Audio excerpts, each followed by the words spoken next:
So after getting off work today, I was in a really good mood. I really wanted to play some Minecraft, and then that rarely happens for me. Like I play it as a comfort game sometimes, but I was really feeling it today. And that also gets me in the mood to do our favorite hobby, which is to get into a bunch of other people's business that has nothing to do with us. So we got some more Reddit stories for today and some more Minecraft, which, as you can probably see in the background, we're building a house. All right, I found a good spot in the cherry blossom. That little biome, that's my favorite. So we're building a house, okay? Pink is a man's color. All right, pink is a man's color. So it's cherry blossoms. All right, it's manly. And I'm building my house. I'm building a cherry blossom house. Anyway, so now we have some stories to read. So we're gonna get into that, and you already know the drill. Okay, get a snack, get a drink, get comfy, and we'll judge after every story. We'll judge who's a good person, who's not a good person. They're usually all not good people, but sometimes you got some rare stories here and there who are actually decent human beings. So let's get into the first one. The first one says, am I the butt for turning off the AC when my roommate says she's hot? Uh-oh. I am 23. I live in a tiny apartment with my roommate who's 21, and I feel like I'm actually losing my mind. This girl keeps the AC on 24/7 non-stop. I am not exaggerating. It doesn't matter if it's cold outside, raining, nighttime, whatever. The AC is blasting at all hours. Me and my other oh my goodness, I messed up already. Me and my other roommate are literally sitting in our rooms wrapped in hoodies and blankets, shivering. It's not just us either. Multiple people I've had over walked in and immediately been like, why is it freezing in here? Without me even saying anything first. And here's the best part. She is the only one who thinks it's hot.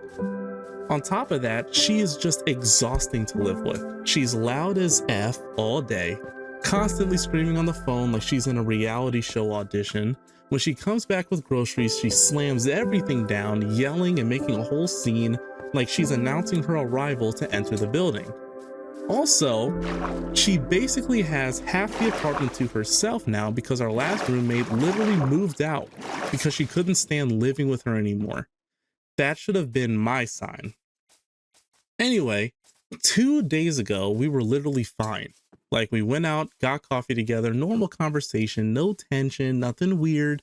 Then yesterday she texts asking if we can keep the AC on for just an hour because her room is hot. I responded saying me and my other roommate have been turning it off because it's unbearably cold. And even people who come over and have said the same thing. I wasn't rude about it, I was just honest with her. She responds basically like I understand, but clearly she doesn't.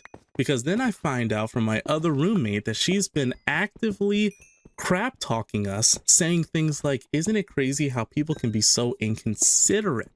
All I asked was for 1 hour because it's hot.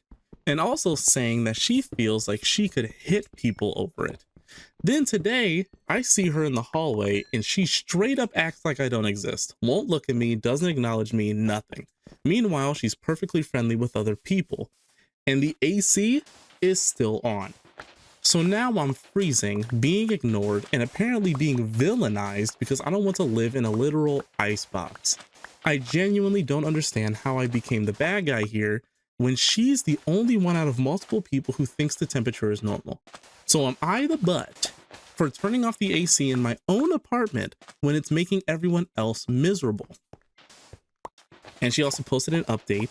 A lot of people are asking what temperature she sets it at. It's usually around 67 to 68, which I know doesn't sound insane on paper, but because our apartment is so small, it feels way colder than that. The air is constantly blowing, so it just circulates the cold air around. Also, our bedrooms are tiny, so it gets very cold very quickly. I wouldn't even care if it was occasional or if it was set to like 60 at least, but it's literally constant. And I can't close the vents in my room, so like 24/7 there's no break from it, which is why it's a big issue. Also, my body temperature runs hot. I have, that's a big word. hyperhidrosis, and I hope I said that right, and I am still cold. I've also told her in the past that I turned it off because it's freezing in the apartment. Here's what I'm going to say. All right. There has to be, I mean, obviously there isn't, because she's being kind of a, she's kind of being an arse about it, but there has to be a way to meet in the middle, because she's saying it's not even that deep. It's the fact that it's 24/7, no breaks. I would lose my mind too. So I would go to her and say, listen, I'm going to keep it a double cheeseburger. Okay. We're going to need to figure something out. All right. Because this constant abominable snowman BS that you keep pulling is not working. Why can't there needs to be, she's probably someone, you know, what's crazy though, is she's exactly like my brother in terms of being hot. Not like he's not an a-hole about it. Like he would come to me, because my brother and I used to live in an apartment together, and he would come to me and be like, hey man, can I turn the AC on, because it's hot, homie. He sweats more than a normal person does, which I understood, but it wasn't 24/7. It was like, okay, you do you for a little bit, let's cool the place down, and then let's move on, right? But she's doing it 24/7. I could not imagine that. I could genuinely could not imagine going through that. You need to come together with her and say, listen, we're all splitting rent here, which means we're all paying rent. We all have equal control of that AC. So all the roommates need to come together and find a middle ground. We're either going to put it at 70, or you can kick the rocks, because at that point, put it at majority vote. Who cares if she's crap talking you? Who cares? I could care less if someone's saying things about me. Congratulations. But if you're ruining my quality of life, I'm going to say something about it. That's just me. So I think the roommates should come together and meet in the middle ground on that one. That's a bit crazy. Oof. But she doesn't need it that cold all the time. I mean, come on. And I agree with her though. In an apartment, 68 is cold, homie. In an apartment, it is very, very cold. I can reason with that, because in the apartment me and my brother had, we would put it at 67 one time, and it was, dude, if you walk barefoot, the floor is like freezing your feet, dude. It is wicked. So yeah, bump that. I can pass on that. Absolutely not. This next one, we're moving on to the next one. The next one says, am I the butt for reminding an old classmate what he said to me years ago after I find out where he works? Why? That's my first question to you, is why? Why are you holding on to something for that long? But let's get some context, sorry, before I make an opinion. I am a 23-year-old man. I had a classmate back in high school. I wouldn't exactly call him a close friend, but we were more than just classmates. We talked sometimes and were generally just cool with each other. Back then, I had already started working out, and he used to call me ripped, so we got along fine. That's interesting. After high school, we went our separate ways, but we were still friends on Facebook. One day, we ended up chatting, and I honestly don't even remember how the conversation turned sour, but he suddenly got really hostile and started insulting me. It escalated to the point where he created a group chat with some of his classmates just to talk trash about me. They were all saying things about me, but one thing he had said stuck with me all these years. He said, you'll probably end up as a computer shop attendant anyway. That hit me hard at the time, especially because we were both studying information technology. It felt like he was saying I would never amount to anything. Fast forward to now, I'm working remotely for a company, no RTO, fully work from home. I get to keep most of my salary since I don't spend much on transportation or food. I can help with my family financially. And after I work, I can literally just lay down and rest. Overall, life turned out pretty good for me. Oh, look at me. I have such a good job. I have such a good life. That was toxic. I'm sorry. That was mean. I don't know why I said that. I really don't like people like that. I'm glad that his life turned out well. Okay. I'm not hating. All right. All right. But I was just digging in the mud today because I'm an electrician, and then I'm mad. All right. I'm mad. I'll admit it. I'll admit it. I'm upset. That makes me mad. And we worked for, okay, side rant. We worked for 2 people today, a married couple, both living in like a $500,000 house, and they both work from home. Where are people finding jobs where they can work from home? They both work from home. And I'm like, homie, what? And I'm in your front yard crawling through mud to put up a post lamp? I was very upset today. That's all. And then we got this jolly dude right here. Oh, overall, life turned out pretty good for me. Congratulations, homie. But he also went and got a degree. I mean, to be fair, I didn't finish college, so you gotta respect the hustle. So I am happy for him. I'm just a little salty because an hour ago I was knee deep in mud, so I'm a little upset. All right, let's get back to it. Earlier today, I randomly ran into him. I noticed he was wearing a white uniform, so I thought maybe he was still studying or doing some kind of internship. So I asked him, "Are you still studying?" And he said, "No, he's already working." Turns out he works at an automotive company as technical support. It's a decent job, nothing wrong with it. But from what he told me, he earns a lot less than what I currently make. Why do you care, bro? This is something that happened years ago. Why would you care?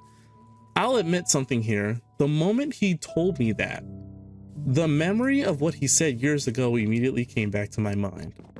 So I said something along the lines of, "Oh, that's cool. At least you didn't end up as a computer shop attendant like you said I would."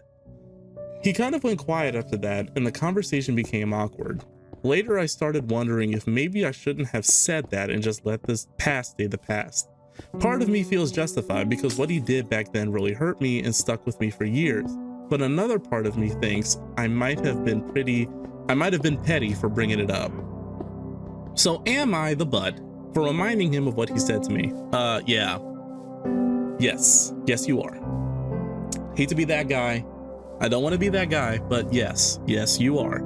There is no reason to carry something for years, homie. If I'm being honest, there's no reason to carry something more than a few days. But especially someone who's not that close to you, like just a friend, like that shouldn't matter that much, right? Like you shouldn't care that much, dude. If it was my dad or like my family, like a family member, my brother, my mom, if they said that to me, that would sting. That would stay in my heart for quite a while. But dude, some random dude that you go to college with, like, does it matter?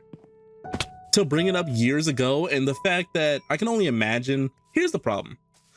People play it in their head like it's a scene in the movie, right? You're thinking it's gonna be this mic drop moment and you're gonna walk off like it's Disney Channel, like I'm Radiohead, and then walk off, right?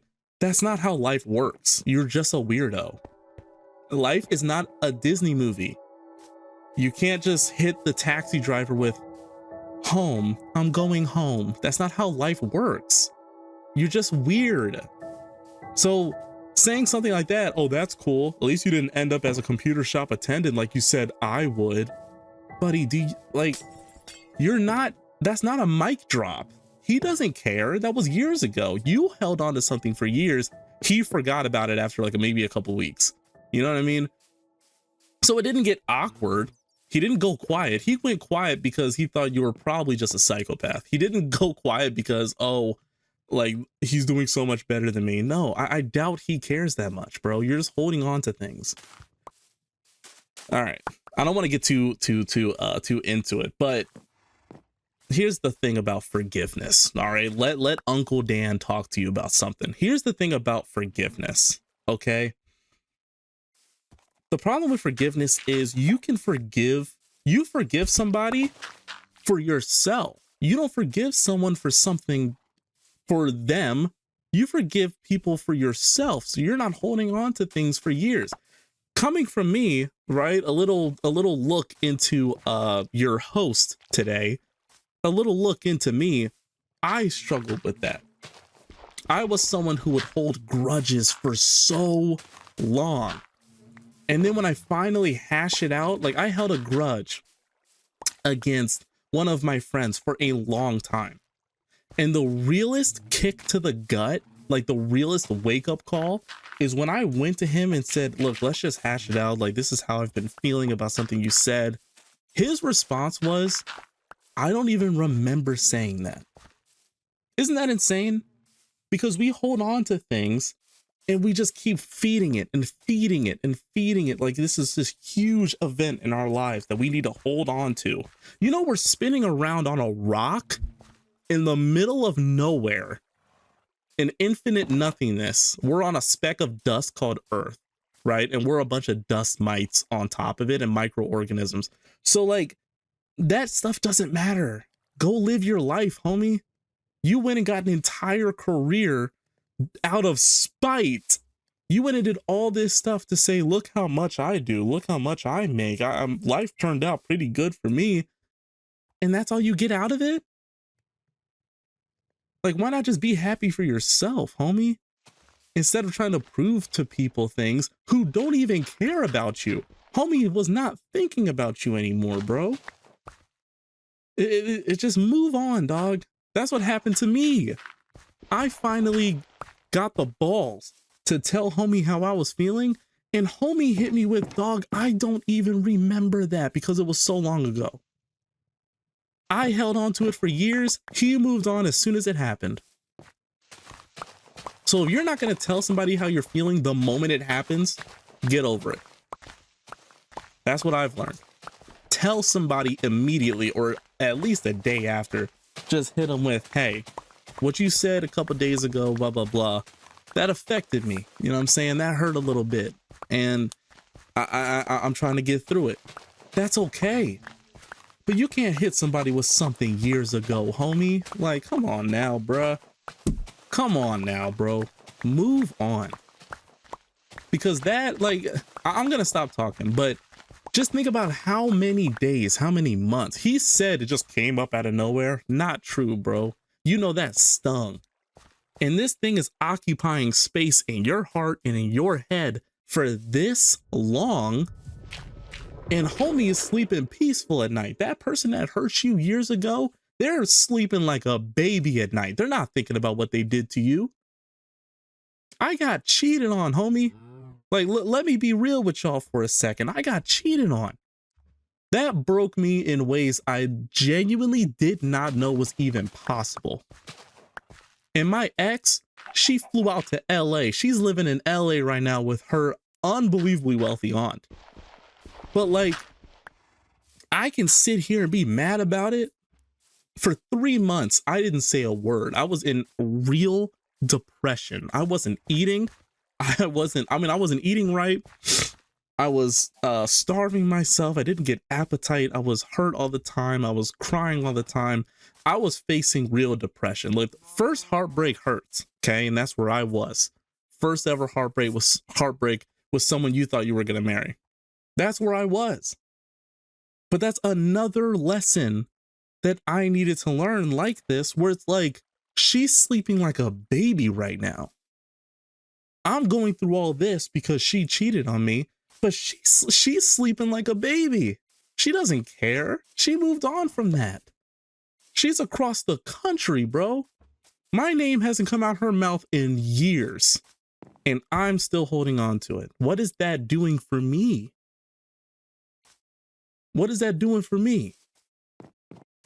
Move on. People do things. People hurt people. That's just what humans do, because no one's perfect. You can't expect perfection out of something that is imperfect. That's what humans are. That's what we are. We do stupid stuff.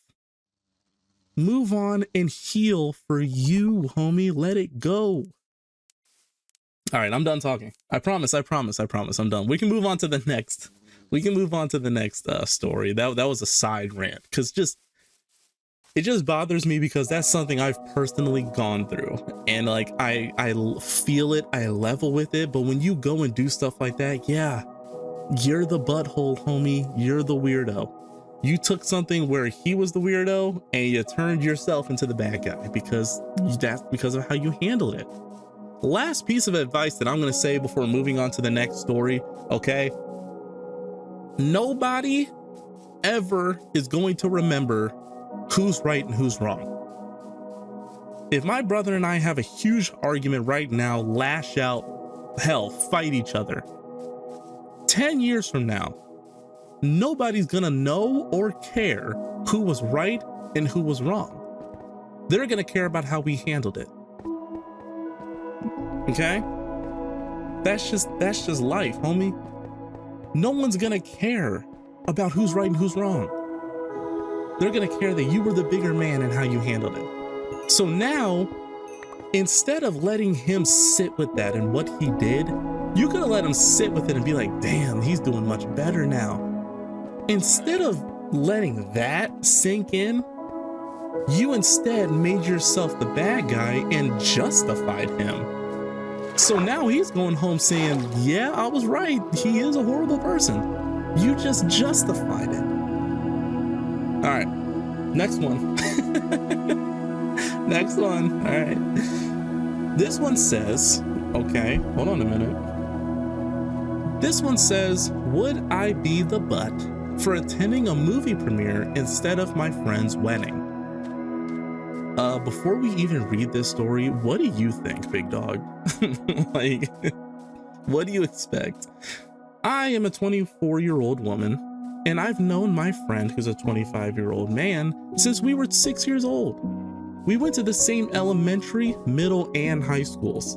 Our elementary and middle school classes were around 20-ish people because we were in a private Catholic school.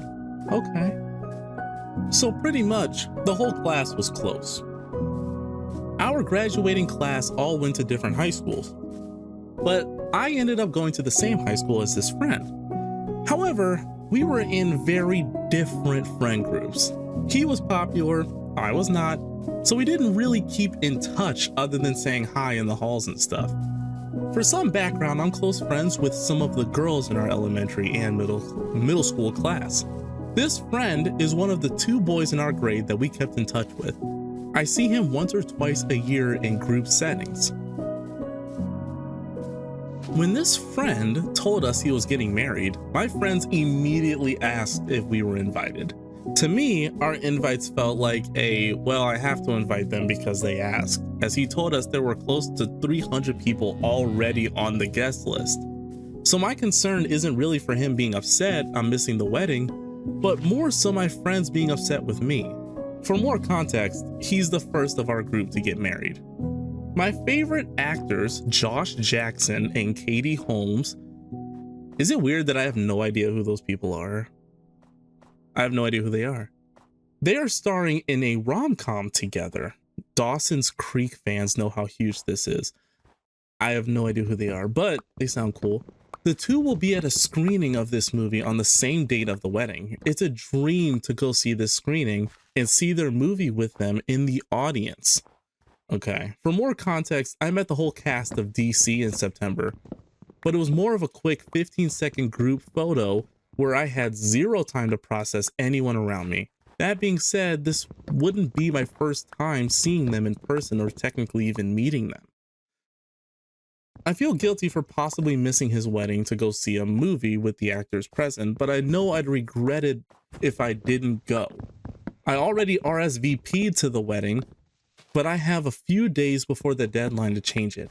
There are screenings of the movie on other days, but this is the only screening that the actors will be at. My girlfriend's also bought an Airbnb so we can hang out after the wedding, and I already paid my share, but won't be asking for it back if I end up not going to the wedding.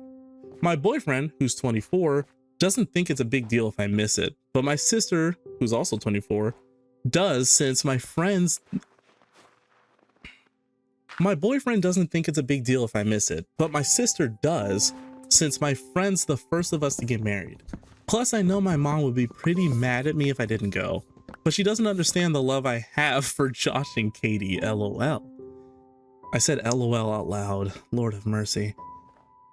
Here's a one little side note. My childhood friend that I'm not super close with is getting married in June, but my favorite actors will be at the movie premiere. Would I be an a-hole for missing the wedding to go to the movie? That's not an update. You just restarted the story. Here's another update. Thank you all for your input. I needed a slap in the face from these comments. I'm gonna go to the wedding. I was starstruck when the premiere was announced and was being selfish. I still think I'll be upset with myself for not going to the premiere, but as some comments said, I'd be even more upset with myself for missing the wedding. Truly thank you all for the comments, even if some of them stung a little. I needed to be yelled at. Lord have mercy. Well, I'm gonna keep it a double cheeseburger with you, like no lettuce, no tomato, nothing. I'm just gonna keep it a plain double with you. You're kind of an a-hole for it, but like for missing someone's wedding, here's the thing. If you got a little card that said, hey, you're invited, I get it. But you went through all the trouble of RSVPing and getting an Airbnb and all this stuff. Yeah, that makes sense. Like you're kind of a bad person if you skip it. Also, first things first, right? I get that family comes first, okay? But if it was that important for that friend group to go, why were they not already invited? I feel like everyone's skipping over that. Like, why were they not invited? He said that there was close to 300 people already on the guest list. Either they have humongous families or they just weren't invited to begin with. Why did they have to? If I have to ask for an invite, homie, I ain't going. Like bump all that. If there were already close to 300 people already got invites before y'all did, yeah, I'm pressed, bro.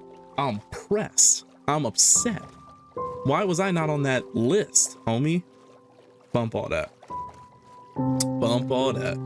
Also, those two actors who are gonna be at the premiere, they're not gonna sit next to you. So like, why does it matter? They don't care about you. I'm sorry. That's just, you know, I highly doubt. I have that type of view on celebrities where I just highly doubt they really like care that much about us normies.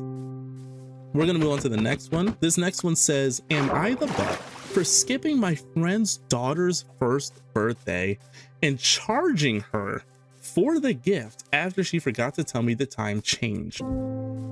I'll tell you what, the title is You Came Out Swinging, but we'll read it and make a decision.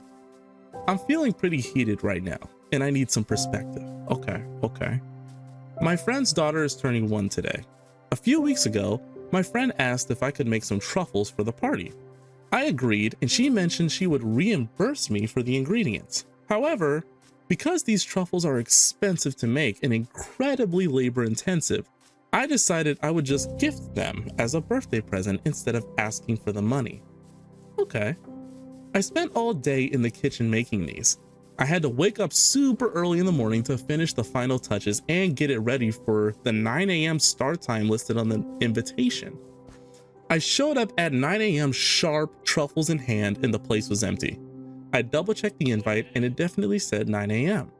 I called my friend and she casually told me that the time had been changed to the afternoon. She admitted she forgot to tell me, and apparently I was the only guest who wasn't notified. Oh. After working so hard yesterday and sacrificing my entire Saturday, I was pissed. I haven't told her if I can make it in the afternoon yet.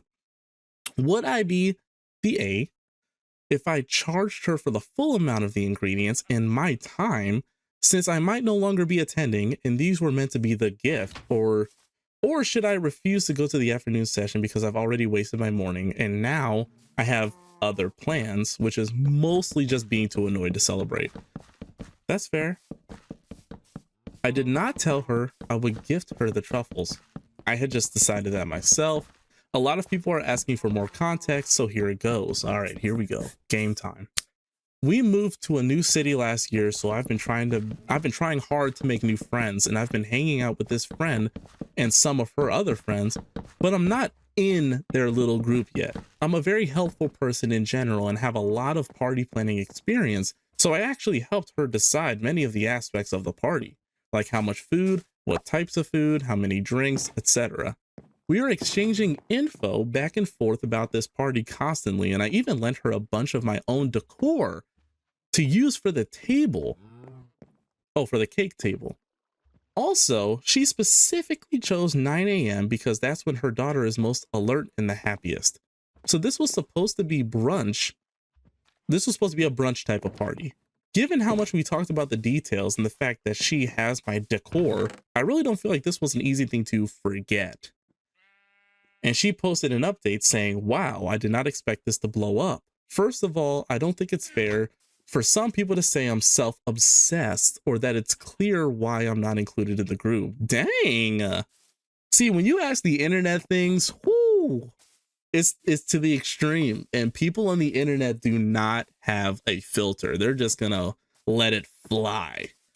Clearly, those people have never been in a position where they had to move cities and make new friends after a certain age. It is not easy. That is, oh my God, that is so true, dude. I'm 25. Okay, I'm 25. I don't know where to meet people my age if it's not work. And since I work as an electrician, like blue collar field, I don't work around a lot of people that are my age. So it's like, it's tough to just make friends. And I don't know how, because most people make friends in high school. And my two best friends I've known since like middle school were best buddies or bubble blowing buddies. Take that as you will. That's a major pause moment, but take that as you will. But we're good friends. We've been best friends since middle school. So I'm lucky to have found like ride or die for life friends, you know what I mean? But a lot of people don't have that, especially when you have to move cities. Whew, I wouldn't even know where to begin. I wrote that first post while I was leaving the empty venue and heading home. So everything was fresh and I just needed to process externally and see what others would do. I think that is pretty normal when you're frustrated. After taking a nap and reading through the comments, I decided to be an adult about it. I went to the birthday party in the afternoon, brought the truffles, and told her they were a gift. I do think she just had a mom brain moment and genuinely forgot to tell me. But because I'm new here and have been struggling with feeling excluded, it hit me harder in the moment. Thank you everyone for your answers and for helping me see things more clearly. I'm not going to hold this over her head, but I am going to keep it in mind. If it happens again or becomes a pattern, I'll know this isn't the right friendship for me. Here's the thing. Okay. Here's the thing. No, you're not the booty hole. Okay.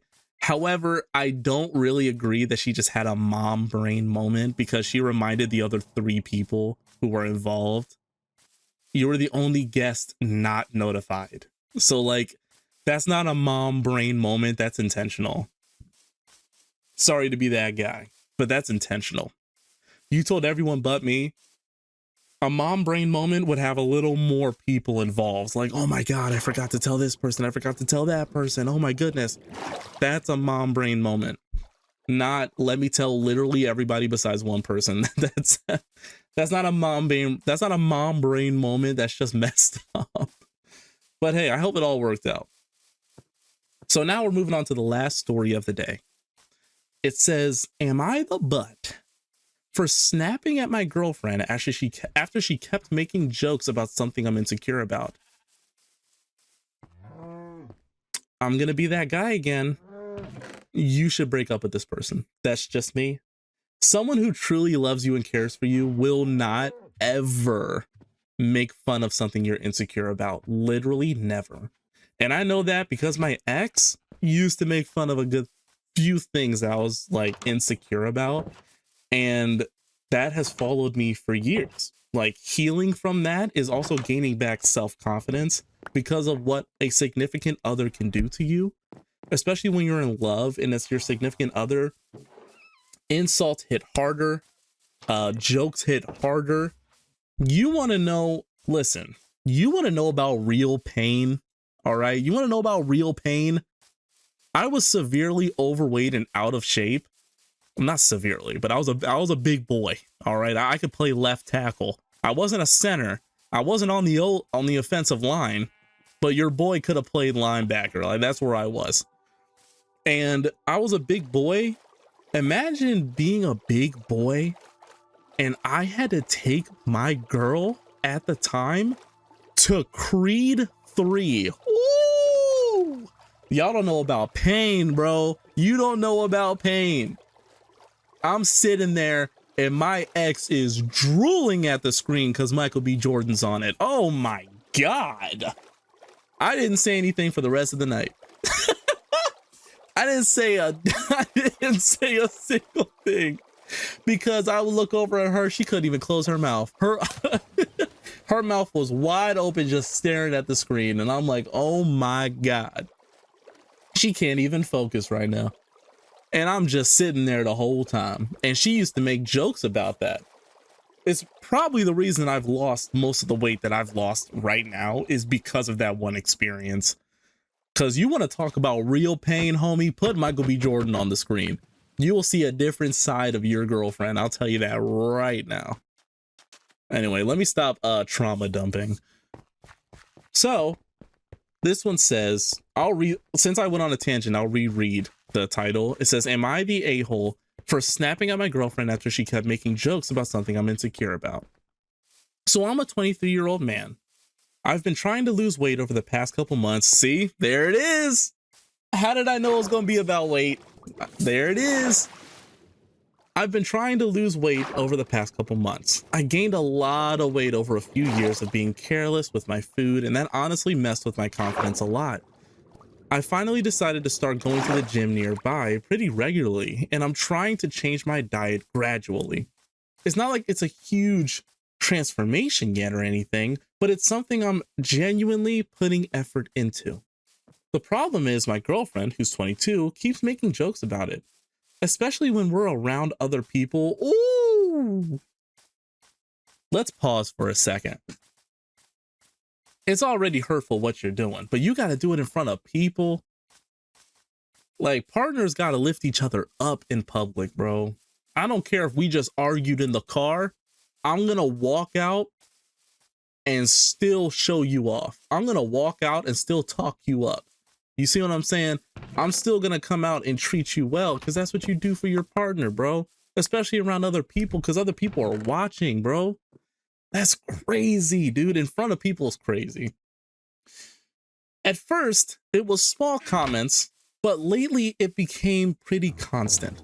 Stuff like grabbing my stomach and saying I'm saving it for winter, or telling people I'm on a fitness arc in a sarcastic tone. The thing is, I already told her a few times that it actually bothers me. But time after time, she just says she's kidding and that I need to lighten up. Woo! Hey, you need to leave. You need to leave, man. Care about yourself, homie. Care about yourself. Get yourself in shape. Go to the gym. Start taking some protein. Put some muscle on. That's what I'm trying to do. I lost weight and now I'm taking protein to put muscle on me so I don't get all skinny. Take some protein. Look at yourself in the mirror. Get your confidence up and go pull a 10, homie. Go pull a 10 out of 10. Bump this chick, bro. Nah. See, now I'm gonna get upset. Now I'm getting upset, bro. And it's not because it's a woman.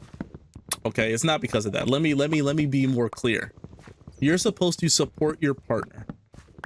Bringing up insecurities and stuff like that, that's crazy to do. Doesn't matter if it's the girl doing it to the guy or the guy doing it to the girl. It's not something you should be doing to your partner. That's just wicked. That's just wicked. And it would be honestly pretty brave if you did that to me, because I'm walking out. Your number's blocked. Have a good one.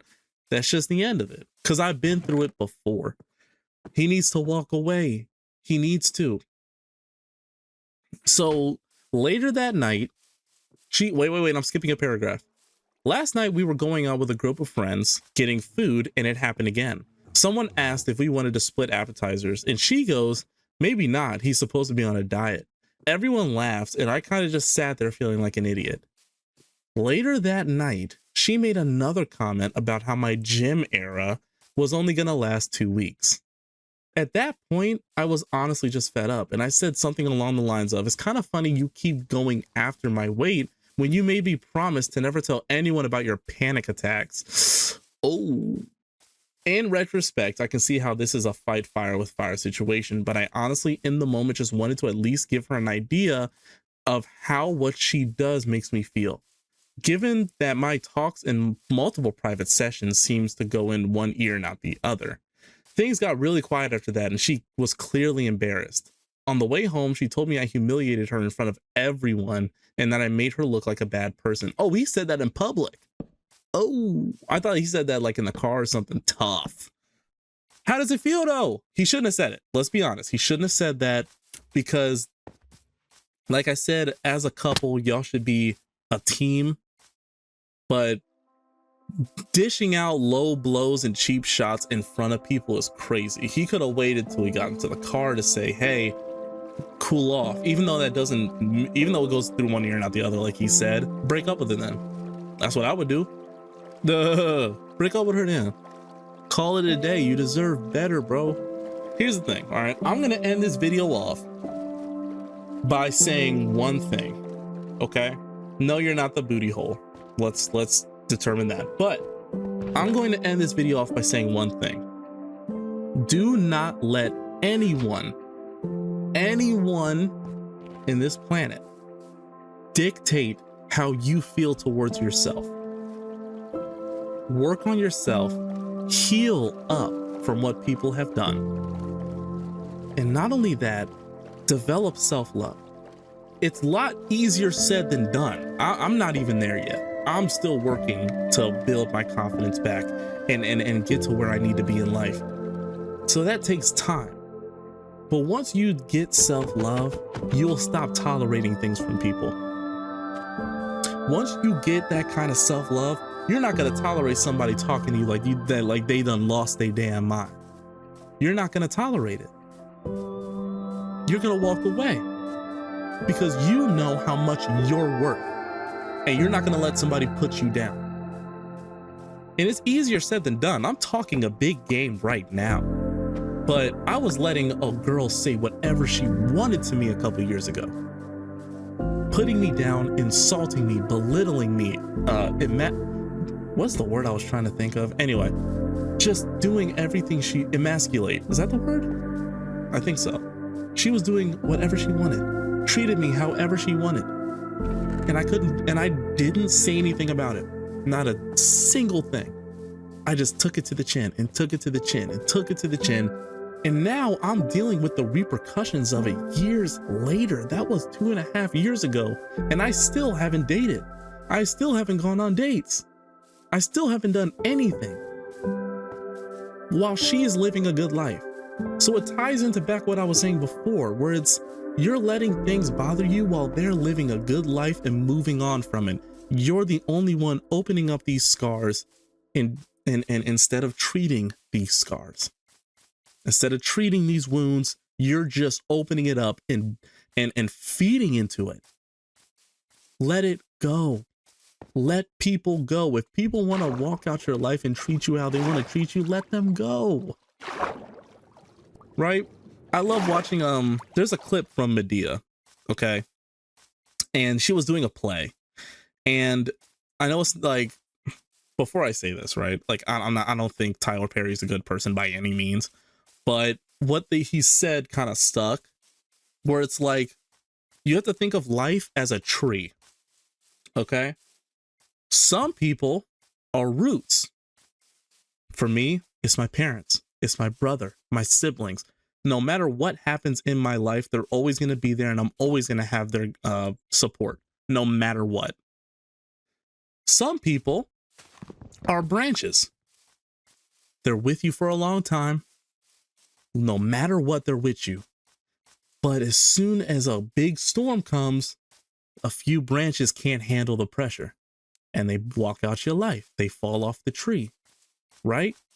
And other types of people, there's also another type of people that are leaves, okay? And what they do, they leave. Soon as the weather changes, they're gone. Soon as the wind blows, they're gone. Find roots in your life, not branches, not leaves. You have to find roots in your life. My two friends, my boys that I've had since middle school, they're roots. I know they're going to have my back till the day I die, and I'm going to have their back till the day they die, no matter what. You know what I mean? I got a homie right now who will drive across the city if I needed help. No BS. Like, wouldn't even think twice about it because that's just the kind of person that he is. That's a root. Find roots in your life. And I know the hardest thing is when you get attached to people you think are roots, but they're leaves or they're branches. You think they're going to be in your life forever and they're not. They're leaves. Soon as the season change, they gone. The girl that this dude in the story is with right now, she's a leaf. She's a leaf. She gonna be with you for a season, homie. And then once you change and you stop putting up with her BS, she's gone. 100%. Women like that, actually, not even women. Let's not make it about that. People like that who put other people down, they attract insecure people who will put up with their BS. That's what they attract. That's what they date. That's what they get with, because they know they can act a fool. So once he changes his mindset, he's leaving her 100%. Or she's going to walk away because she can't handle the new him. That's just it. And that goes for men and women. All right? Don't let some dude talk to you however they want to talk to you. Don't let some girl talk to you however they want to talk to you. The way you act and carry yourself will show people how to behave around you. 100%. 100% of the time. If I meet somebody new, brand new, we just met, right? And we're kicking it. If they say one off thing to me and I say, hey man, don't do that, chill out. He knows off rip, this is how I treat this person. I know I can't do this. They know off rip. Her being that comfortable to keep making fun of him for things, she's been doing that for a minute. She's been doing that for a schminute, homie. So if you're going to take anything from this video, find your roots. All right? Find your roots.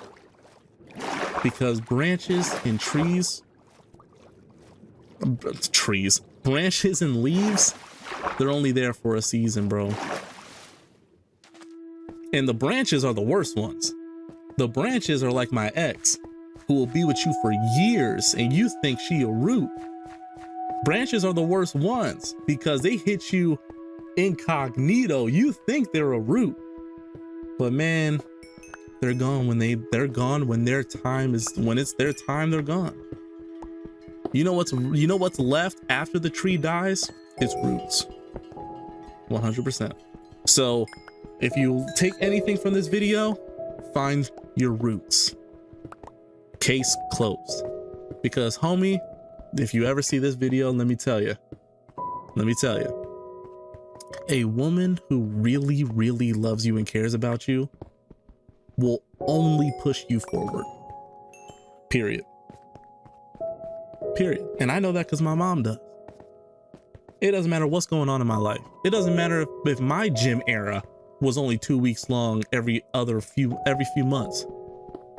My mom will still hit me up right now saying, you got this. Don't worry. You're going to do it this time. I believe in you.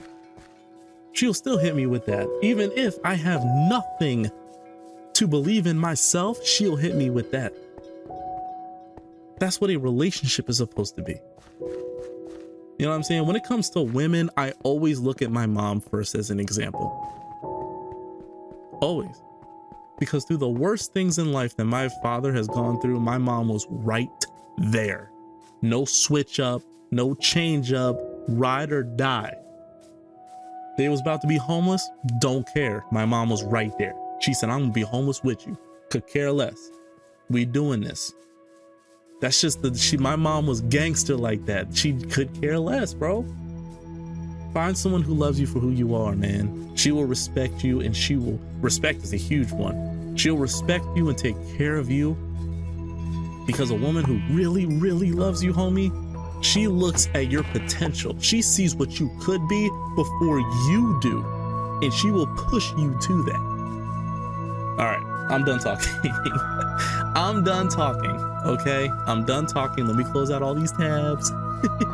I'm done talking, all right? But find your roots, okay? I'm gonna end the video just like that. Find your roots. thank you so much for watching. I hope you have a good one. And my next video will be Thursday. I will see you. Y'all better be there. But I'll see you then.